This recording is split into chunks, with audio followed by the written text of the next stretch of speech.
अस्सलामु अलैकुम मेरे प्यारे दोस्तों। आज का जो मुद्दा है वो है एजुकेशन ऑफ मुस्लिम, मुस्लिम की एजुकेशन पर।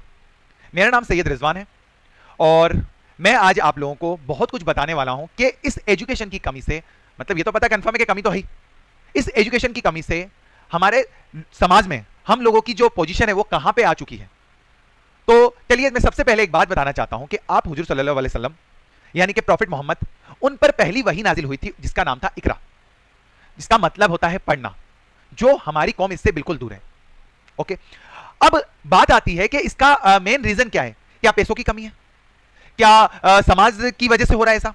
क्या उनके पेरेंट्स की वजह से हो रहा है ऐसा, या कोई और कारण है? तो कारण तो वैसे बहुत है, लेकिन जो एक मेन कारण अगर मैं बात करूं तो एक ये भी कारण इसका है कि हमारे जो मौलाना है, धार्मिक गुरु है, वो कभी भी इस टॉपिक पे कभी उन्होंने तकरीर की नहीं है। चाहे जुमे की नमाज हो, चाहे अदर कोई नमाज हो, या फिर कहीं तकरीर होती हो, होता है तकरीर का, होती है हर जगह तकरीर होती है, और कहीं पे तकरीर हो रही हो वहां पे कहीं पे भी ये चीज का उनको कभी भी मुद्दा उठाने का मतलब ही नहीं है।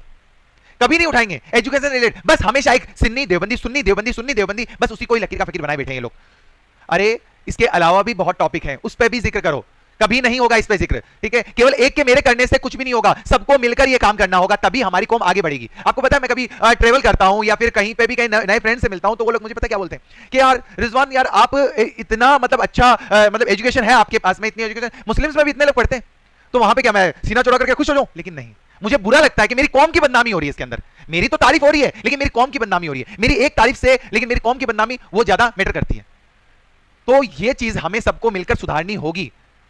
अब बात आती है जैसे अदर कौम, अगर अदर कौम का मेन बात करें कि हमें बड़ा होकर क्या बनना है, कि हमें इंजीनियर बनना है, डॉक्टर बनना है ना, आईएएस ऑफिसर बनना है, लेकिन हमारी कौम की अगर बात करें हमें बड़ा होकर क्या बनना है, तो दूल्हा बनना है। 20 साल की उम्र हुई नहीं कि नहीं, शादी की उम्र हो चुकी है, अब तो मेरी सगाई तो करवा दो, घर वालों से लड़ लेते हैं लोग। बच्चा ये चीजें जब ही, और फिर क्या होता है शादी के बाद में नतीजे आपको देखने को मिलते हैं। शादी के बाद में क्या होता है, लड़ाई झगड़े, ये नतीजे क्यों? क्योंकि एजुकेशन की कमी, एजुकेशन की कमी के साथ में फिर क्या होगी, पैसों की कमी होगी, और पैसों की कमी होगी तो फिर लड़ाई झगड़े होनी है। मैंने मुस्लिम इलाकों में बहुत कम मतलब स्कूल बसें आते हुए देखी है। नहीं आती है, पढ़ना ही नहीं है। बच्चा पढ़ रहा है तो ठीक है, नहीं पढ़ रहा है तो उसके पेरेंट्स उसको कुछ नहीं बोलने वाले। ठीक है, एक बार बोल देंगे, 2 बार बोल देंगे, ठीक है कर लेगा काम धंधा, हमने भी तो जिंदगी गुजारी है, ये भी गुजार लेगा काम धंधे से, यही सोचते होंगे। ऑब्वियसली बात है, तादादें बढ़ती जा रही है, तादादें बढ़ती जा रही है, लेकिन उसको कुछ भी एजुकेशन नहीं मिल रही है। उस जनरेशन को मतलब कितना निखर नहीं रही है वो जनरेशन।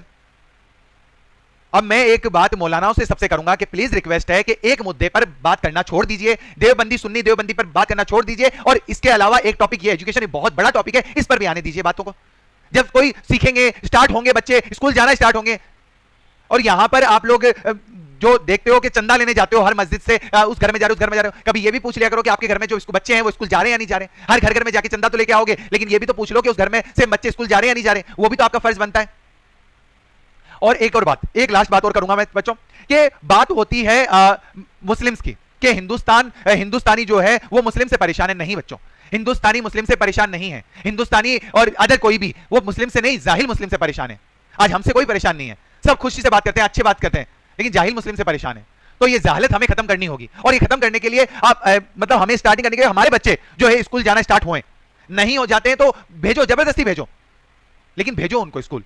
उनकी आदत डालो, आपने आदत ही नहीं डाली है। उनकी आदत डाली क्या, पतंग उड़ाने में, क्रिकेट खेलने में, इनमें आदत डाल रखी है। अभी मुहर्रम का महीना चल रहा है, वहां पे भाई ढोल बजाने में, अरे माँ बाप इतने खुश हो रहे हैं, मेरा बेटा इतना अच्छा ढोल बजा रहा है। अरे जाहलत है, ये जाहलत, ये गुनाह है, वो गुनाह कर रहा है आपका बेटा। नहीं, मेरा बेटा ढोल बजा रहा है, देखो कितना अच्छा बजा रहा है, सबके सामने छाती चौड़ा करके बात करेंगे। तो ये चीजें प्लीज इस पे ध्यान दो आप लोग, अपनी जहालत कम करो, इस कौम को आगे बढ़ाओ, है ना। लोग मौलानाओं से बात करते हैं, हम लोग मुफ्तियों से बात करते हैं, वो कहते हैं कि हम तो है ना ये बनाएंगे, यूनिवर्सिटी बनाएंगे मुस्लिम्स की। अरे भाई, यूनिवर्सिटी बनाने से पहले स्कूल तो भेजो उसको। मैंने कईयों से बात की, सबने ये बोला एक ही टॉपिक बात करेंगे, फेंकते बहुत लंबी लंबी है कि हम तो यूनिवर्सिटी बनाएंगे, हम तो, है ना। लेकिन भाई उससे पहले स्कूल तो भेजो उनको। स्कूल जाएगा तभी तो बच्चा यूनिवर्सिटी जाएगा, जब स्कूल में ही नहीं पढ़ा होगा तो यूनिवर्सिटी में क्या एडमिशन होगा उसका, यूनिवर्सिटी में क्या एडमिशन होगा। तो बच्चों, सबसे एक रिक्वेस्ट है मेरी आप लोगों से कि, और भाइयों मेरे, है ना, सबसे एक रिक्वेस्ट है कि प्लीज इस मुद्दे को सीरियस लें, गंभीरता से लें, क्योंकि आज हम निखरेंगे तो हमारा पूरी हमारी कौम निखरेगी, हमारा समाज निखरेगा। आई बात समझ में? तो चलिए, मुझे इस चीज का डर नहीं है कि मुझे क्या कमेंट्स आने वाले हैं इस चीज पे, लेकिन जो मैंने जो सही बात बोली है वो बोली है बच्चों, ठीक है। ये मेरे लिए बहुत गंभीर मुद्दा है, क्योंकि मैंने बहुत कुछ सुना है इस चीज के लिए, ठीक है ना, हर जगह सुनने को मिलता है। तो ये बहुत गंभीर मुद्दा है, इस पर आप लोग चर्चा कीजिएगा, और जहां तक हो सके मेरा साथ दीजिए, और सभी को मतलब एजुकेशन दिलाने के लिए कुछ अच्छा कीजिए बच्चों। ठीक है, चलिए ओके बाय, टेक केयर, जय हिंद, जय भारत, थैंक यू।